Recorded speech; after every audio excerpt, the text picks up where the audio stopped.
Hey guys!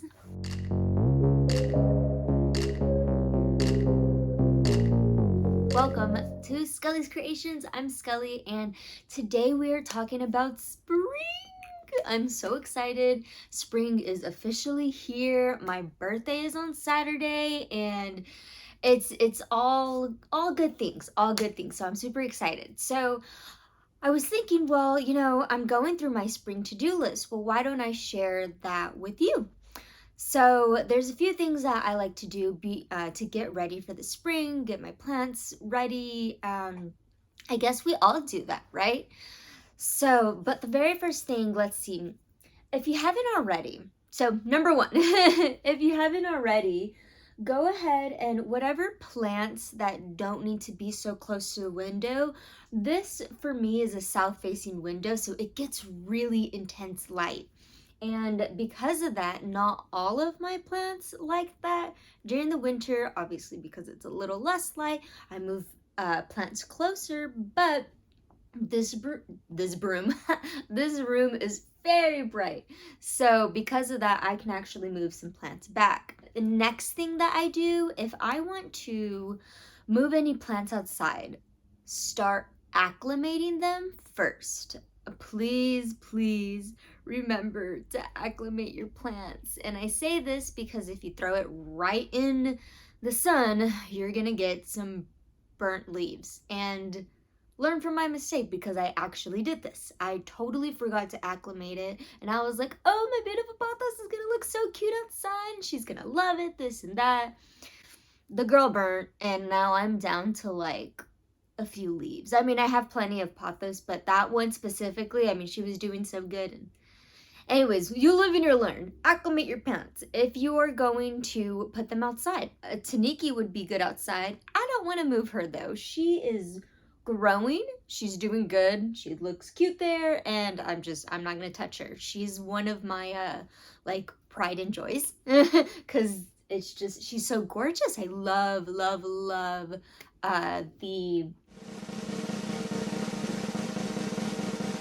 Elastica Taniki. Ficus. Oh my god. Okay, I totally blanked out on that. Okay, Ficus elastica Taniki. Anyway, let's see what else. Oh, repotting. Now, I'm not one to, so three. I'm not one to not repot during the winter. I definitely repot my plants if they need to during the winter. I'm pretty much repotting all year because I'll see like a little bit of roots coming out and I get super excited and I'm like, you're ready to repot. It doesn't always have to be that case. I just get like really excited because I enjoy repotting my plants. I don't know if you enjoy repotting your plants too, but I definitely do. So but right now specifically, a lot more plants, because they're growing, are having to be repotted. So that's number 3. Go ahead and repot your plants, which actually leads me to my next one, which is giving your plants a haircut. And what I mean by that is, for example, this beautiful, lush Hoya Crimson Princess. I actually, as lush as she is, right? I've given her a haircut and I'm propagating, which I'll go ahead and show you how I'm propagating these plants. I'll have a propagation video coming out soon as well, so stay tuned for that. But I saw somebody do this and I haven't tried it this way, this is just perlite with a little bit of water, some air, and we're hoping for the best, So I gave her a haircut because, like I said, she's pretty robust. This is gonna allow her to grow, I guess, bushier. Some of your plants will grow bushier if you give them haircuts. But yeah, it's a perfect time to propagate. I do propagate throughout the year. I absolutely do. However, right now is a really good time to propagate. So if you are seeing your plants like really lush, or you want them to bush out, or whatever the case may be, this is a really good time to give them a haircut because it's their growing season. So unlike the winter when they're like barely growing, you kind of like want to leave them alone. You don't really want to propagate. I still do. I am guilty of it. But I mean, if they're growing, I will, right? However, if they're not, I'll usually just leave them alone. But again, because right now it's the growing season and things are waking up, it's a good time to propagate. And speaking of, propagation, go ahead also, if you have any like dead leaves left, or you just haven't, going with the haircut. That's also a part of the haircut, is cutting off any dead leaves.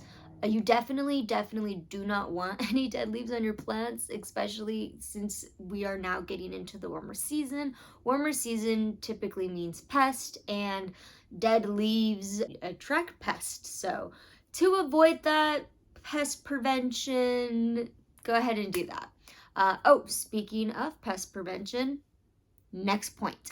This is going to be literally pest prevention. So what you're going to want to do, if you haven't already done this like throughout the year, give your plants a good cleaning.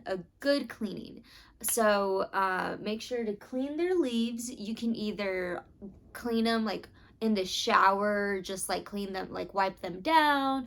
But afterwards, I would still recommend putting like some type of neem oil solution on the leaves. I actually use the solution that Kat from Good and Planty, she does a solution where it's neem oil, essential oil, water, and dish soap.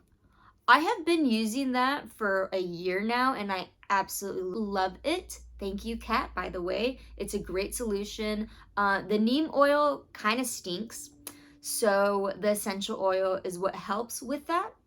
I also use, for the essential oil, peppermint. And the reason why I use peppermint is because fungus gnats don't like the smell of peppermint. Most bugs don't like the smell of peppermint, so I go ahead and use that as my essential oil. And again, neem oil is a pest preventative. It's not a cure, but it is a preventative. Dish soap and water. The dish soap is gonna help kill any pests, as well as it actually, if not, then your neem oil isn't gonna mix properly, and that dish soap helps that neem oil helps excuse me, the dish soap helps everything mix really well together. I also have been adding onto that water with mosquito bits, and I am using mosquito bits as I'm watering my plants, especially more now, because again, we're getting to the warmer seasons. Warmer seasons typically bring more pests, and so I'm using that. So I'm putting water and I'm putting mosquito bits together and watering pretty much every time I water, or every other time that I water, with that solution. So those are two really good pest preventatives, is your solution with your neem oil and then your mosquito bits with your water. And go ahead and just do those two things for your pest preventative, and that's going to prepare you.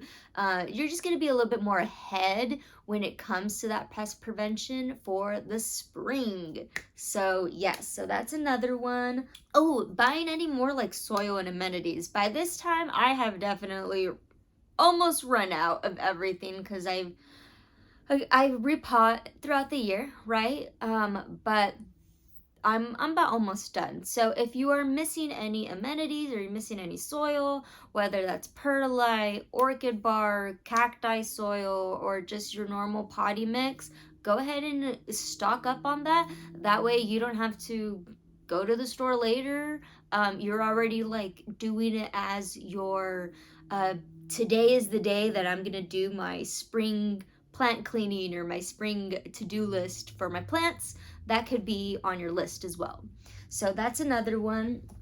I my notes, okay? I can be very forgetful. So I just want to make sure that I give you all the information so this can help you for your spring, preparing your plants for spring. Yes. Oh, start fertilizing. If you haven't already started to fertilize, go ahead and start fertilizing your plants.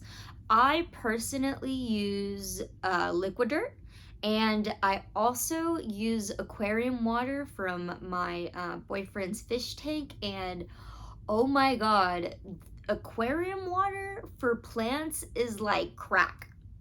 Maybe I shouldn't say that online. Aquarium water for plants gives them a real big boost. That's better. Yeah, gives them a real big boost. They really, really, really love it. And I'm actually testing like what works better, like liquid dirt or the aquarium water. And I gotta say, so far on my propagations, I put water and liquid dirt in the propagation, and then I put aquarium water, and the aquarium water seems to be just pushing out, helping those propagations really push out those roots. So yeah, so I'm really taking advantage of that for sure. Thankfully, he has that. But if not, fish emulsion I believe is a really good solution to aquarium water. But again, also liquid dirt, I'm not saying it's not as good as the aquarium water I've noticed, but it's still freaking good. So liquid dirt, so I basically, because liquid dirt is a food and not necessarily a fertilizer for the plants, I basically use that all year. I don't use it as much during like the colder months, but I do still use it. If you are, if you don't, or if you're not using those two things, I would suggest either like a fish emulsion or a liquid fertilizer, or I believe uh, Becca from Della Tanks has a fertilizer that you can add to your soil. So there's a lot of options out there, but point being is go ahead and start fertilizing. This is the time. Again, your plants are waking up. They're going to need a little bit more nutrition. So go ahead and start fertilizing. Whatever fertilizer you decide to use, it's going to be fine as long as you're giving those plants that extra nutrition, because now it's, the warmer months. So that's that next one. Okay, two more things on my to-do list for spring. The next one, because your plants are growing a lot more right now or faster, they might need a little bit of support. So for example, and I'll put a clip, I have a golden pothos that is, growing a little bit more now that, again, it's the summer months, and I want it to grow up instead of this one in particular. I do want it to grow up instead of vining down. So I put a chopstick and I just gave it a little bit of support. I also did that behind me with my syngonium.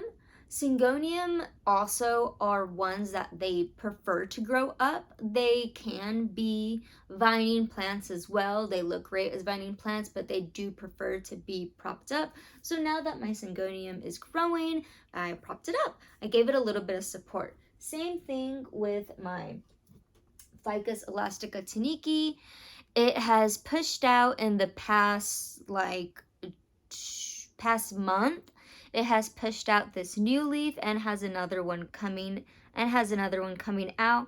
I already had a little bit of support right here, but the stick that I put was very small because the plant was very small. So if you got a plant that was small, you had a plant that was small and now that it's growing and it needs a little support, go ahead and give that plant some support. So like you can see here, I added a taller one, a taller chopstick, and now she is well supported.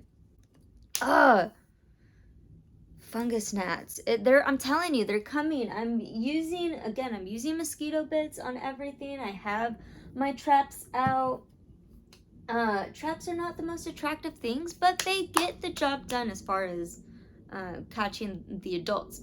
Anyways, give your plants support. And lastly, flowers. So last year I didn't do so well with the flowers, but I did pot them around this time because again, it's a lot warmer, so it would be easier for them to germinate outside. So this is a perfect time. Obviously, it's depending on the flower that you get. I got Zelias, I believe is what they're called. I can't remember. I'll put it on screen. However, this right now, springtime, is the perfect time to pot those specific flowers out because it'll be, like I said, it's warmer outside, so it's going to be easier for them to germinate.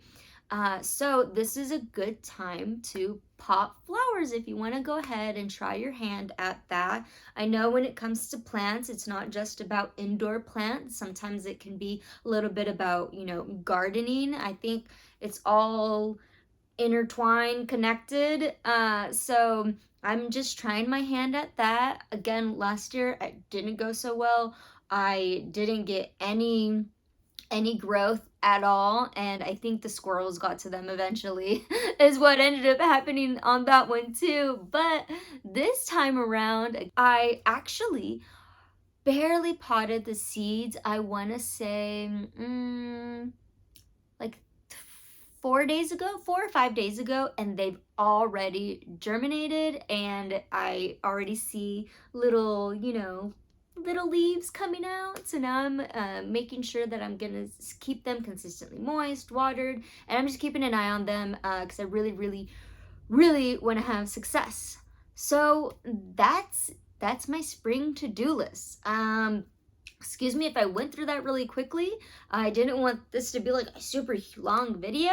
My last couple videos have been long. I hope you've enjoyed. But yeah, that's it. That's my spring to-do list. I mean, clean your leaves, move your plants if you need to move them, acclimate them outside if you want to acclimate them, give them a haircut, propagate. Like, this is the time to do all the planty things. And if you haven't given your try at propagation, this is the time to do it because your plants are growing, so they're going to be a little bit more forgiving.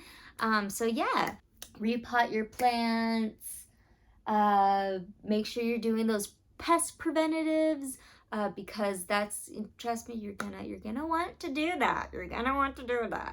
So yeah, it's an exciting time. I know we're all excited to see a little bit more sun, be outdoors a little bit more, see our plants growing. It's really, really exciting. I feel like I see babies all the time now. I'm like, oh, another leaf, and it just gets me really excited. So let me know what plants are growing for you. What are your favorite plants? What do you do to prepare for spring? Did I miss anything? Should I do anything else to prepare for spring? I would love to know everything in the comments below. So yeah, that's it. I appreciate y'all. If y'all stuck to the end, you're awesome. I freaking love you. And yeah, that's it, okay? Don't forget to keep it artsy, and bye.